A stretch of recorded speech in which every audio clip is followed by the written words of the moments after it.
The first time Margaret Doyle noticed him, she almost walked past. It was late evening, the alley behind the diner heavy with the smell of grease, coffee grounds and cigarette smoke. The clatter of dishes inside had quieted, and the neon sign above buzzed faintly in the night. Margaret, 60 years old with hair streaked silver and hands roughened by years of carrying trays, stepped out the back door with a small paper bag. Inside was a sandwich she had saved from her own tips and a carton of milk she'd bought with the last of her coins. There, standing in the shadows, was a boy. No older than 8, maybe 9. His brown skin looked ashen in the cold, his thin shirt no protection against the wind. His shoes were worn to the sole, laces frayed, and his arms were crossed tight across his chest as if holding himself together. He didn't beg. He didn't ask. He just waited, silent, eyes wide and wary. For a moment, Margaret hesitated. She had worked long hours, her back aching, her feet swollen, and every penny she earned already spoken for by bills. But something about his eyes too old for a child, eyes that carried hunger deeper than an empty stomach, pulled at her. Slowly she held out the bag. The boy blinked as if he couldn't believe it was meant for him. When he finally took it, his hands trembled. He unwrapped the sandwich and before he even ate, he looked up at her.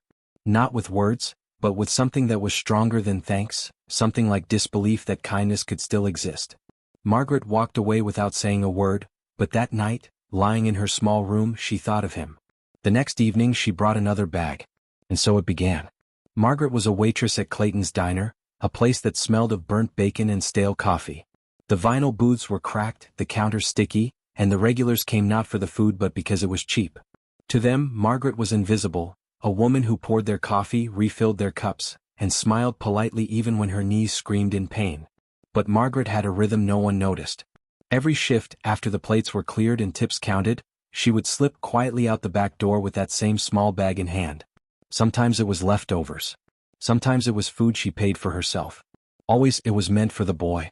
She didn't ask him questions. Didn't demand to know his story. She only gave. A slice of pie when there was extra. Soup when the weather turned bitter.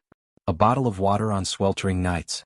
And on the days when her arthritis made her fingers stiff and slow, she still packed something because she knew he would be there waiting. The boy said little. At first, nothing at all. Then one day, when she bent down to hand him a sandwich, she asked softly, "What's your name?" His lips barely moved, his voice low as a whisper. She almost didn't hear it. But she did. She smiled gently, repeating it once in her heart, never out loud. That name became theirs, a secret bond she carried with her. At the diner, whispers started. "You're wasting good food on a stray," one cook muttered. "You'll regret it," another sneered. Kids like that never remember who helped them. Margaret heard every word. They stung like tiny cuts. But she kept walking out that door. She had learned long ago that the smallest acts, repeated faithfully, became the loudest prayers. By the second year, the boy had grown taller, though his eyes still carried that same heavy silence. By the third, his nods turned into rare half-smiles. By the fifth, she noticed his shoulders broadening, his frame filling in, but still his hands clutched the paper bag as if it were gold. 7 years. 7 years of small bags, quiet walks, and unspoken understanding. Margaret never thought about what those years meant. She never expected repayment, never imagined recognition. To her, he wasn't a homeless black kid. He was simply a boy who mattered even if no one else believed it. But kindness never goes unnoticed for long. Mr. Clayton, the manager, had eyes like a hawk and a smirk that never reached his eyes. He watched Margaret too closely. He noticed the way she slipped out after shifts, the way food sometimes went missing. He didn't care about her aching hands or her quiet faithfulness to the diner. He only cared about numbers, inventory, and control. "Funny how pies keep disappearing," he muttered one evening, his gaze fixed on her. Margaret kept her head down, stacking plates. But her chest tightened. The whispers from co-workers grew sharper. "She's stealing food. I saw her once. Feeding that kid. Boss won't like it. Might as well be theft." And then on a Friday evening the storm broke. The register came up short, $40 missing. Clayton gathered the staff, his voice silky and dangerous. "Someone's been taking from us. And I don't need to guess who." Eyes turned to Margaret. Her heart pounded as he pointed at her. "You've been walking out with bags every night. Everyone's seen it. Don't play innocent." Her lips parted, trembling. "That's food, not money. I've never touched the till." "Save it." His sneer cut her off. "The owner doesn't care about your sob story. You're finished here." The diner fell silent. A silence heavier than noise. A young busboy whispered, "She's been here longer than all of us." Another shook his head. "Doesn't matter." He wanted her gone. Margaret's chest burned. She wanted to fight, to scream, to demand proof. But years of swallowing her pride chained her tongue. And so, without another word, she walked out. That night, her steps down the alley were heavier than ever. The boy was waiting. His thin frame leaned against the dumpster, eyes expectant. Margaret's hands shook as she gave him the bag. Inside she had tucked more than food. On a folded napkin, in shaky handwriting blurred by her tears, she had written, "I no longer work here. They said things I didn't do. But if you ever need help, this is where I live." Her address followed. The boy looked at her longer than usual. His lips parted as if he might finally speak. But no words came. He only nodded, clutching the bag tight to his chest, and disappeared into the night. Margaret stood in the cold alley long after he was gone, empty, hollow. She had lost her job, her security, and the only routine that had given her purpose. All that remained was the fragile hope that maybe one day he would remember the address she had written. But deep down she feared the truth. Sometimes you give everything and it vanishes into silence. The days after the firing blurred into one another, heavy with silence. For the first time in decades, Margaret did not put on her uniform in the morning. No clinking dishes, no ringing bells, no smell of coffee clinging to her hair. Instead, she woke to a still house, her heartbeat loud in the quiet. The world moved on, but for her, time slowed. Bills didn't care that she no longer worked at the diner. The electric company still sent their envelopes. The rent still needed paying. So Margaret did what she always knew best, she worked. She found odd jobs. Cleaning offices after hours, scrubbing baseboards in strangers' homes, wiping down mirrors in a barber shop that smelled of talc and hairspray. The work was harder on her aging body, but she endured. Each paycheck was smaller than before, each dollar stretched thin. Still, Margaret carried herself with dignity. She kept her house tidy, the porch swept, the curtains neat. To the world, she was just another elderly woman living quietly on the corner. But inside, she carried the weight of a silence that never broke. Every evening she walked past the napkin on her fridge. The one with her own shaky handwriting, the address she had given the boy. She had written it once, yet it stared back at her daily as a reminder. Maybe one day someone will knock. The neighborhood changed around her. Families moved in and out. Old houses were painted fresh. New cars pulled into driveways. Teenagers gathered at corners, their laughter sharp against the evening air. "Yo, that's Miss Margaret," one of them said once as she walked past, clutching her tote bag of groceries. "Old lady used to feed some kid behind the diner. My mom told me." "Really? Bet the kid forgot," another muttered. "People always do." Their voices stung, but Margaret kept walking. She didn't stop to correct them. She had learned that people believed what they wanted. Instead, she kept noticing the small things. The stray cat who prowled near her steps but never let her touch it. The bus driver who hummed out of tune each morning. The faint smell of bread from the bakery 2 streets down.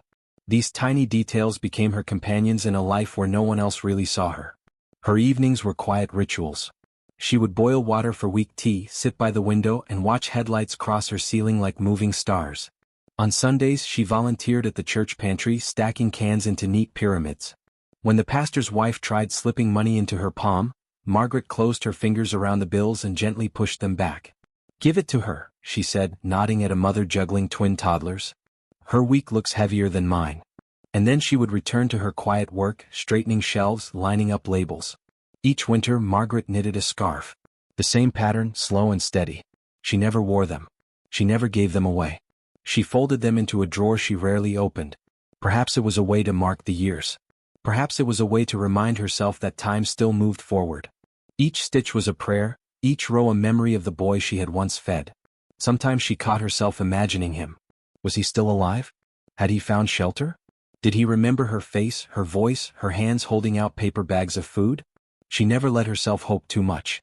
Hope was heavy when left unanswered. People whispered about her. At the corner store, 2 women stood by the lotto machine, their voices low but sharp enough to cut. "She's still alone," one said, eyes flicking toward Margaret. "Heard she lost her diner job in some mess," the other replied. "Sad really. Some folks give until there's nothing left. Then what?" Margaret pretended to study the tomatoes, pressing them for ripeness as if she hadn't heard. But she did. She always did.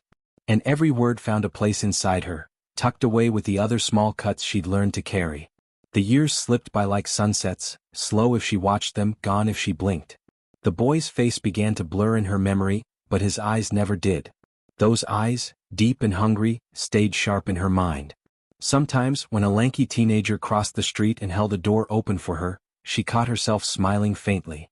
For a moment, her chest lifted with warmth. Look at you. Look how you survived. And then the door closed and life moved on. Her body aged, but her spirit kept its quiet strength.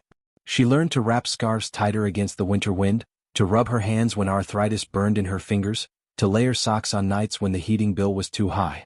Neighbors knew her as polite, dependable, always willing to lend a hand. But no one knew the silence she carried at night. No one knew that every time she heard an engine slow outside, her breath would catch, wondering if this was finally the moment someone remembered. But the engines always rolled on. One humid July, Margaret sat sleepless on the edge of her bed. The fan ticked unevenly in the corner. The air was thick, heavy with heat. She pressed her knuckles together, listening to the sounds of the neighborhood, the faint music from a house down the block, a couple arguing in hushed tones, the wail of a distant siren. Life went on. Autumn came again, leaves turning brittle and curling into piles she raked alone. The barber down the street told his customers about some young man making headlines, a tech entrepreneur who had grown up with nothing and now built schools for kids like him.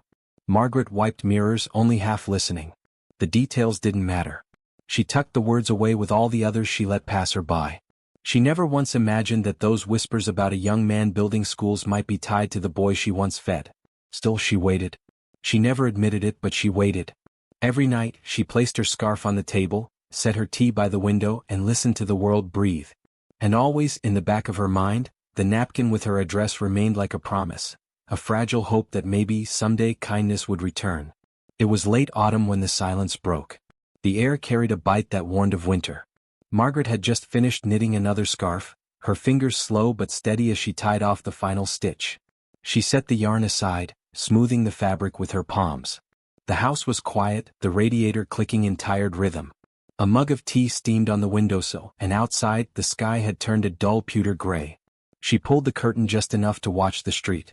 Normal traffic passed, delivery vans, sedans easing down the block, headlights flashing briefly across her porch. Nothing unusual. Nothing different. And then she heard it. Gravel crackled. A deeper sound than the usual cars. Heavy, steady, deliberate. Her hand froze on the curtain. Slowly she lifted the edge. Headlights cut through the fading daylight, bright and clean, until a dark SUV rolled into view and stopped at the curb. Its engine idled low, deep as a held breath. Margaret's pulse quickened. Engines came and went every day, but this one stopped.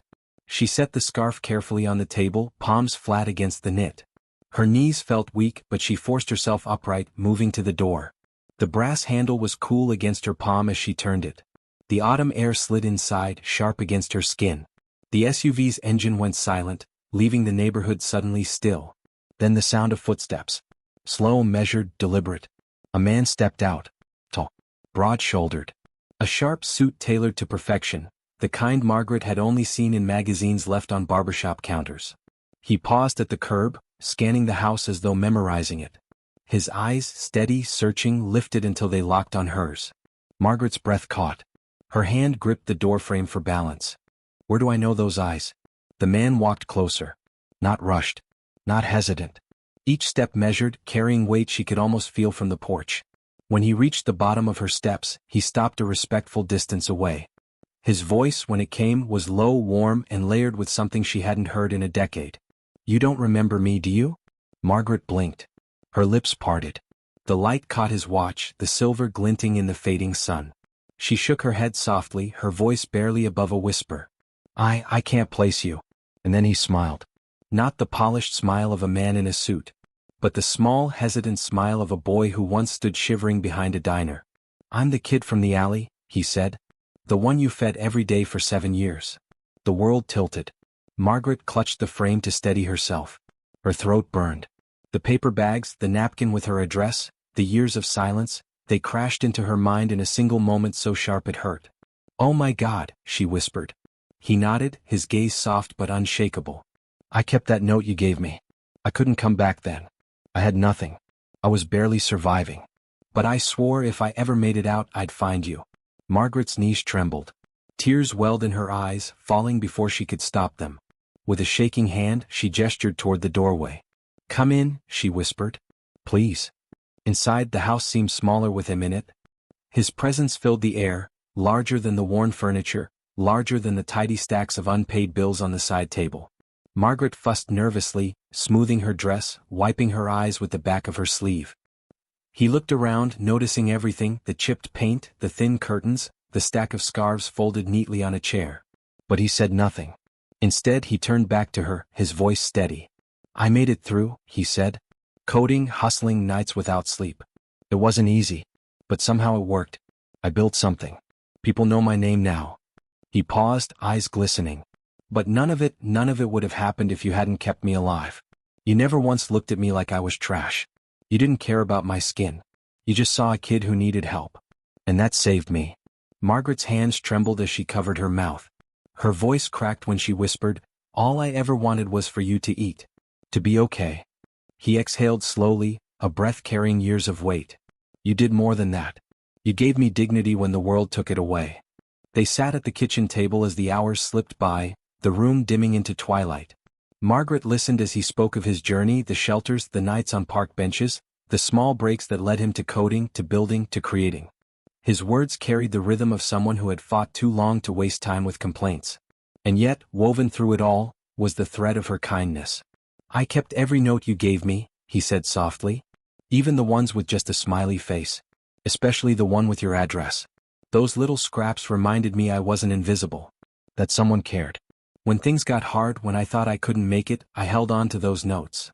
Margaret pressed her hand against her lips, her tears spilling freely now. She had spent years doubting whether her kindness had mattered. And here sat the answer, living, breathing proof that it had saved a life. Outside, the streetlights flickered on, casting amber pools across the pavement. The SUV sat waiting, its polished hood reflecting the glow. But inside, in Margaret's small kitchen, the air was heavy with something larger than time. Margaret whispered, her voice breaking, "I thought I'd never see you again." His eyes softened, his voice low. "I thought I'd never survive long enough to thank you. But here I am." And for the first time in years, Margaret allowed herself to believe that kindness never truly disappears. It may vanish into silence for a time. But one day, sometimes when you least expect it, it comes back. In her kitchen that night, kindness had come back. The following weeks felt like a dream Margaret could not wake from. One morning, she opened her door to find movers carrying in boxes she hadn't ordered. A new refrigerator gleamed in her kitchen, humming softly as it settled into place. The next day, a plumber fixed the creaking pipes that had rattled for years. Then came painters, electricians, men with tool belts and cheerful voices who nodded politely at her before setting to work. Her once-worn house transformed before her eyes. The peeling paint vanished beneath a fresh coat of soft cream. The porch steps no longer groaned beneath her feet. Sunlight spilled into newly washed windows, making the small rooms glow. Margaret had lived her life in survival mode, never imagining such comfort. "You don't have to do this," she told him one evening, voice trembling as she looked at the changes. He shook his head gently, the same quiet steadiness he'd had as a boy. "I do. You gave when you had nothing to spare. Now I can give back." The changes did not stop at her home. A week later, he sat across from her at the kitchen table with a folded stack of papers. "I've set up a business under your name," he explained, sliding the documents toward her. "It'll keep you stable for the rest of your life. You'll never have to worry about bills again." Margaret stared at the papers as if they might dissolve. "I never wanted money," she whispered. "I know," he said softly. "That's why you deserve it most." Her hands shook as she traced the letters of her own name written in neat ink across the top of the page. For decades, her name had been nothing more than a signature on pay stubs, rent slips, and overdue notices. Now, it was tied to something bigger, something that would last. But the greatest surprise came later, on a crisp morning when he asked her to dress in her nicest clothes. "Why?" she asked, smoothing the wrinkles from her only navy dress. "You'll see," he said with a smile that carried both mystery and reverence. He drove her across town to a wide lot where the air still smelled of fresh cement and new paint. A crowd had gathered, reporters, community leaders, neighbors who whispered curiously as cameras flashed. At the center stood a brick building, tall and proud, with a white stone arch above its entrance. Margaret froze when she read the words carved into the stone. "The Doyle Home for Children." Her breath left her body. She covered her mouth with her hand, tears spilling before she could stop them. He guided her gently to the front row of seats. Reporters shouted questions, cameras clicked, but all Margaret could hear was the pounding of her heart. She sat trembling, clutching the hem of her dress as he stepped up to the podium. His voice carried across the crowd, strong but weighted with emotion. "If not for this woman," he said, gesturing toward her, "I wouldn't be here today. She fed me when the world wouldn't. She believed I mattered when no one else did. She didn't ask where I came from. She didn't judge my skin. She just cared." A hush fell over the crowd. Gasps rippled. Some people clapped, others wiped tears from their eyes. Heads turned toward Margaret, whose cheeks flushed with heat. She lowered her gaze, but her heart swelled with something she hadn't felt in years: being seen. He continued, his voice steady. "Her small acts of kindness saved my life. And now, in her honor, this home will save countless more." When the ribbon was cut, children rushed forward, their laughter bright as bells. They ran up the steps, their shoes tapping against the fresh pavement, their voices filling the air. A few of them spotted Margaret and, without hesitation, wrapped their arms around her legs, tugging at her hands. She laughed, a sound that startled even her. It had been so long since laughter had come so freely. She bent down, hugging them close, her tears falling into their hair. For the first time in years, her heart felt full. Not because of money. Not because of recognition. But because the quiet scraps of food she had carried in paper bags had grown into something larger than she had ever imagined. In the days that followed, Margaret became a familiar face at the Doyle home. She read stories to the children in the evenings, taught them how to knit simple patterns, and sat with them when they needed quiet company. She moved slowly, her body reminding her of age, but her presence was steady, a living symbol of what love looked like when given freely. She never thought of herself as a hero. She never wanted applause. To her, kindness had always been simple, just feeding a hungry child. But now she saw what it could become. Seeds planted in silence had blossomed into a garden that would shelter generations. One evening, as the sun dipped low and painted the sky in streaks of orange, she sat on the porch of her renewed home with him by her side. They sat in silence, the kind of silence that was no longer heavy but full of meaning. After a long pause, she said quietly, "I used to wonder if you even remembered me." He turned, his gaze steady. "I remembered every single day." Her eyes glistened and she smiled, the lines in her face softening. Years later, when people spoke of Margaret Doyle, they did not remember her as just a waitress from a cracked vinyl diner. They remembered her as the woman who fed a forgotten boy, the woman whose quiet kindness gave birth to an entire legacy of hope. Because sometimes the smallest acts, the sandwich in a paper bag, the folded napkin with an address, outlive the darkest years. And in Margaret's case, those acts turned into something eternal. A boy had once survived because of her kindness. A man had once returned because of her hope. And a home now stood as proof that kindness, no matter how small, never dies.